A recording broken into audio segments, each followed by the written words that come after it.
Deus mandou você se conectar aí. Ação. E a primeira ação que Deus ministrou no meu coração: pare de criar meios para não depender de Deus. Prejuízos grandes vão acontecer em tudo que for criado para não depender de Deus. Essa foi uma palavra que falou muito forte comigo. Tudo que nós criamos para não depender de Deus, já começa falido. Tudo que você criar, tudo, uma empresa que você criar, uma decisão que você quer ter, e essa decisão é para você não depender de Deus, ela já está fadada ao fracasso. Ela já nasceu na gênese dela morta. Porque tudo na nossa vida tem que depender de Deus. Nossa saúde tem que depender de Deus. Ainda que você cuide do seu corpo, sua saúde tem que depender de Deus.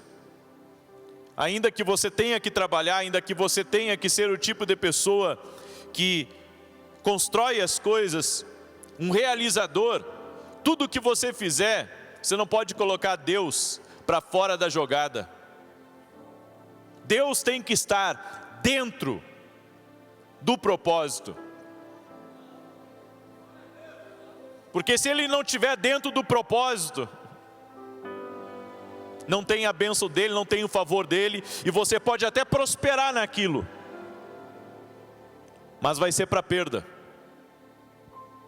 Porque não tem a mão de Deus, não tem a presença de Deus. É por isso que Moisés, entendendo das coisas, ele diz: Senhor, eu não quero que um anjo vá comigo pelo caminho. Eu quero que a Tua presença vá comigo. Diga para a pessoa que está ao seu lado: não crie meios para não depender de Deus. Tudo que você criar tem que ser na dependência de Deus.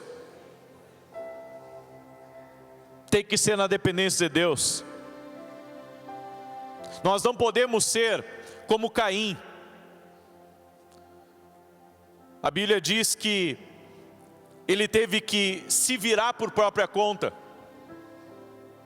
E ele sabia que iria morrer. Então Deus teve que colocar uma marca nele. Porque ele sabia, ele já tinha experiência em casa. Ele tinha já um modelo de um pai. De um pai que quis experimentar algo, tirando a dependência de Deus. E teve que suar para ter o seu alimento. É por isso que Deus fala tanto comigo nessa palavra. Não podemos criar meios para não depender de Deus. Segundo, não espere receber dos outros, peça a Deus, e aí sim Ele pode usar alguém. Deus falou comigo naquela parábola do filho pródigo, que quando ele perdeu tudo, ninguém queria dar nada para ele. E essa palavra, Deus falou comigo: as pessoas, por elas mesmas, não dão nada para a gente. Se você esperar pela bondade do outro, você vai ficar esperando. A Bíblia é clara. Se você ler Lucas capítulo 15, você vai ver que quando a fome assolou aquela terra que o filho pródigo estava, diz que ninguém ajudava ele, ninguém quis ajudá-lo, ninguém deu nada para ele. As pessoas, em sua grande maioria, não dão nada para ninguém. Sabe por quê? Porque ninguém pode dar o que não recebeu. Ninguém pode dar o que não recebeu. E eu quero que você entenda isso. Muitas vezes nós estamos esperando pelos outros para que façam por nós, quando na verdade esse não é o caminho. O caminho é você orar a Deus você fazer e deixar com que Deus fale com as pessoas. Diga para a pessoa que está ao seu lado: pare de esperar pelos outros.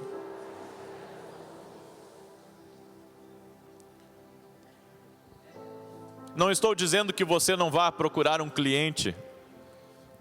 O que eu estou dizendo é que antes de procurar o cliente, ore a Deus. A certeza de que algo virá sobre a minha vida no dia de hoje é o que eu orei a Deus. É por isso que nós somos livres quando não vivemos para agradar os outros, mas vivemos para agradar a Deus. E então Deus, sim, pode usar as pessoas para nos abençoar. Mas que isso não seja feito por você. Me ajuda, não. Deus me ajuda. E então Ele vai tocar nas pessoas, Ele vai falar com as pessoas, Ele vai trazer as pessoas certas para você. Pare de esperar algo das pessoas. Pare de esperar que alguém acorde na madrugada preocupado com você e lhe ajude. Sabe? Você tem que esquecer isso. Diga para a pessoa que está ao seu lado: não espere receber dos outros. Peça a Deus. Diga para a pessoa que está ao seu lado: quando você pede a Deus, Ele usa alguém para te abençoar.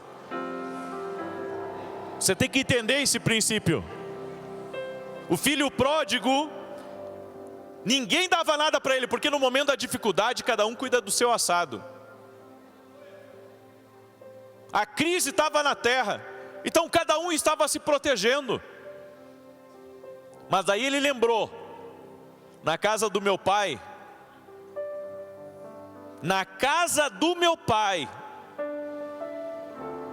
eu não precisava pedir.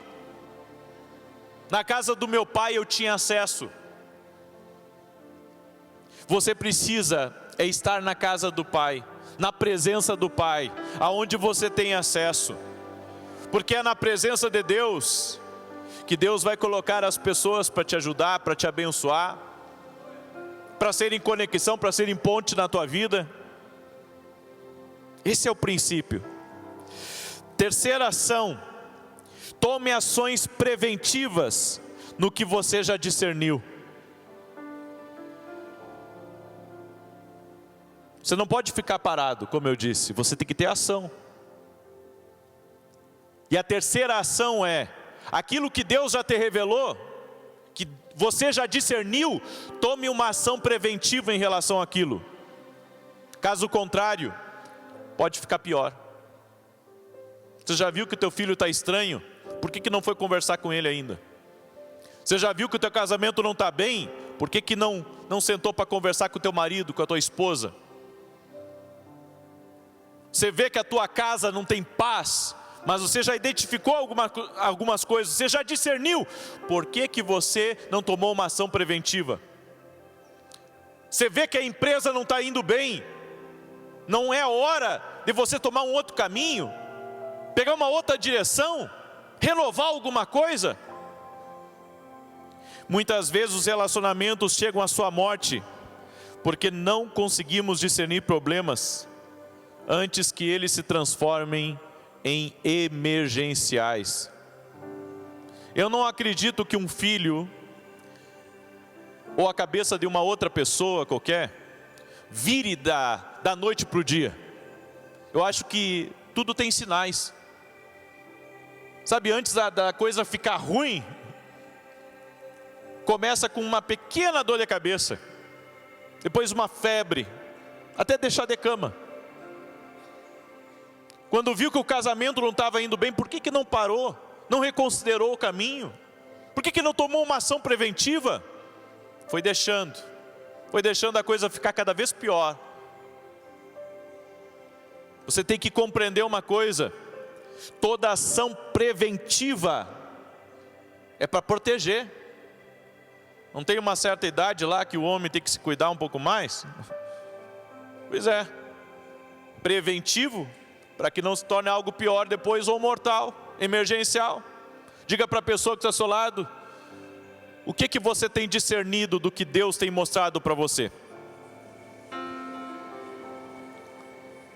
Ações preventivas. Ações preventivas. Tome ações preventivas. Se você vê que algo não está bem, você tem que fazer alguma coisa.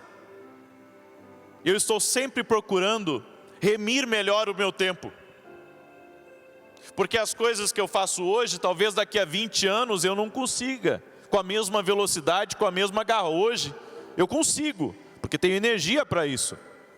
Mas daqui a 20 anos, então eu já tenho que ser preventivo em algumas coisas. Você está entendendo o que Deus está querendo falar com você aqui? Tem sinais que Deus está dando. Tem sinais que Deus está dando. Por que você não age? De repente você já não tem mais o mesmo pique. Você não consegue mais fazer as mesmas coisas que você fazia. Não está na hora de pensar um pouco melhor? De tomar uma ação preventiva? Quantos estão entendendo o que Deus está querendo falar aqui? Quarta ação que todos nós temos que tomar. Busque ser uma pessoa completa. Eva completou o propósito de Adão, não a pessoa dele. Se você não estiver completo como pessoa, o casamento não vai te ajudar, mais dinheiro não vai te ajudar, mais influência, mais poder não vai te ajudar. Você tem que se tornar uma pessoa completa primeiro. Porque a gente pensa, quando eu casar eu vou ser feliz. Daí casa não é feliz. Não, quando eu tiver dinheiro eu vou ser feliz. Daí tenho dinheiro e não é feliz. Sabe por quê? Porque você está buscando em coisas para lhe completar, ou em pessoas para lhe completar, ou numa igreja para lhe completar. Não, querido, você tem que se completar como pessoa. Jesus Cristo, Ele nos completa, o Espírito Santo nos completa. Você tem que primeiro se completar como pessoa, e depois as outras coisas vão fazer parte do teu propósito. Eva fez parte do propósito de Adão, mas não é que estava faltando alguma coisa em Adão. Você tem que entender a diferença das coisas.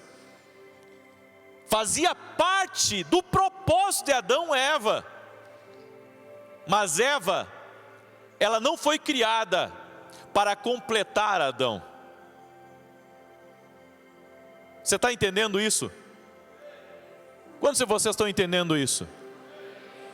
Então teu marido não vai te completar,